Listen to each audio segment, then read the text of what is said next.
Trouver un sac à tricot adapté, c'est quelque chose d'extrêmement important. Le tricot n'est pas toujours une question de fil. Et oui, il existe de nombreux accessoires tricot pour que tu puisses emporter ton ouvrage avec toi facilement et sans petits désagréments. Le sac à tricot, c'est donc un essentiel pour garder tout sous la main. Dans cette vidéo, je vais te donner les bonnes astuces pour trouver le sac à tricot qu'il te faut. Et oui, il y a bien des choses qu'il faut éviter de choisir. Mais avant de commencer la vidéo, je me présente rapidement. Je suis Jaënel et j'aide les triconautes comme toi à progresser en tricot en leur proposant des techniques et des astuces essentielles. Si le tricot t'intéresse, si tu souhaites savoir comment progresser en tricot, alors je t'invite à prendre 2 secondes pour t'abonner à ma chaîne avant que la vidéo commence et que tu oublies de le faire. Surtout, reste bien jusqu'au bout de la vidéo car on va voir beaucoup de contenu et d'astuces. C'est important que tu aies tout en tête afin de savoir quel sac à tricot choisir.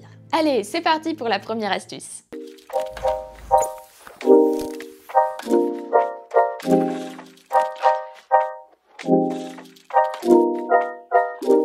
Pour la première astuce, nous allons voir ensemble les bonnes questions à te poser avant de choisir ton sac à tricot. Par exemple, est-ce que tu comptes prendre un tricot avec toi lorsque tu voyages? Si c'est le cas, tu devras réfléchir à la façon dont ton tricot sera transporté. Est-ce qu'il sera plutôt dans un sac ouvert ou dans une valise enfermée?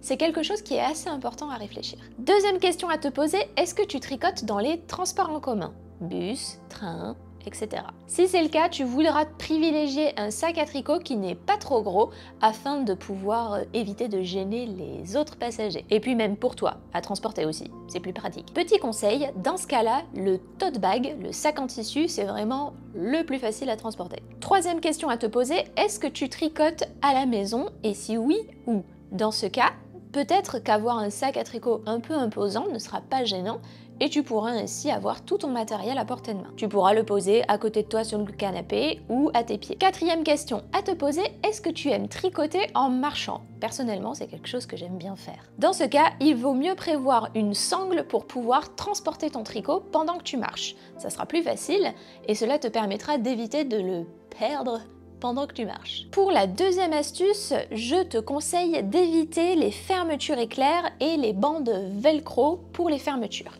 En effet, tu dois plutôt choisir un sac sécurisé avec des cordons qui vont se fermer, comme ceci. Ainsi, ça peut t'assurer que ton fil, même s'il est coincé un peu en haut, sera sans accroc si tu fermes. Si tu fais avec une fermeture éclair, le fil risque de se coincer dedans, ça va l'abîmer, tu vas devoir trifouiller pour pouvoir le sortir de là, ça va être l'enfer. Et la bande velcro, c'est pareil, ça va accrocher le fil, ça risque de l'abîmer, même pire d'abîmer le tricot, donc là, fais très attention. Si tu es arrivé jusqu'ici dans la vidéo, c'est très bien, mais surtout reste bien jusqu'au bout car j'ai gardé mes meilleures astuces pour la fin. Donc écoute bien toute la vidéo et n'hésite pas à revenir en arrière s'il y a quelque chose que tu n'as pas compris. Allez, c'est parti pour la troisième astuce. Pour la troisième astuce, nous allons parler de la taille. En effet, c'est important de choisir un sac à tricot qui est adapté à la taille de tes projets. Par exemple, pour un sac à tricot comme celui-ci, on est sur un sac à tricot moyen, on va dire. Et dans ce sac, je peux rentrer un écheveau et par exemple une paire de chaussettes que je suis en train de tricoter. Mais typiquement, un pull par exemple ne rentrerait pas dans ce sac. Pour cela, il vaut mieux prévoir un sac un peu plus grand, un tote bag.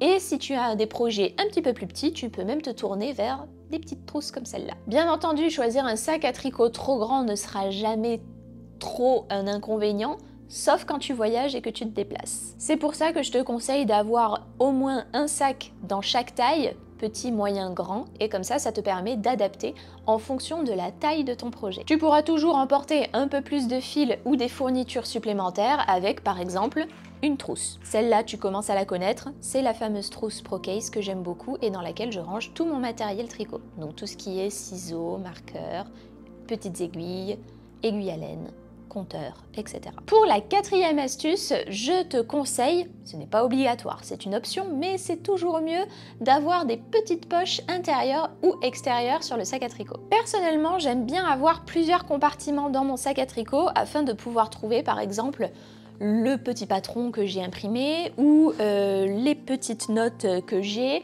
ou alors un petit peu de matériel, un petit ciseau, un petit crochet pour rattraper, ce genre de petits éléments-là. Le fait d'avoir des poches, ça permet d'éviter que le tricot et les outils se mélangent entre eux, donc c'est une option qui est quand même assez intéressante. Comme j'ai dit, c'est pas obligatoire, mais c'est toujours mieux. Maintenant que tu sais comment choisir ton sac à tricot, il te faut savoir comment tricoter des chaussettes. Et oui, maintenant qu'on a un sac à tricot, il va bien falloir le remplir et l'utiliser. Et c'est pour ça que je te propose de télécharger mon guide gratuit pour commencer à tricoter des chaussettes. Et en plus, t'as un modèle gratuit offert dedans. C'est cool! Je t'invite donc à télécharger gratuitement ce guide. Tu recevras le guide plus le modèle de tricot que je t'offre à l'intérieur. Tu verras, tu recevras tout directement dans ta boîte mail. Bien sûr, c'est 100% gratuit et cela te permettra de poursuivre ton apprentissage. Merci de m'avoir écouté et à bientôt dans une prochaine vidéo.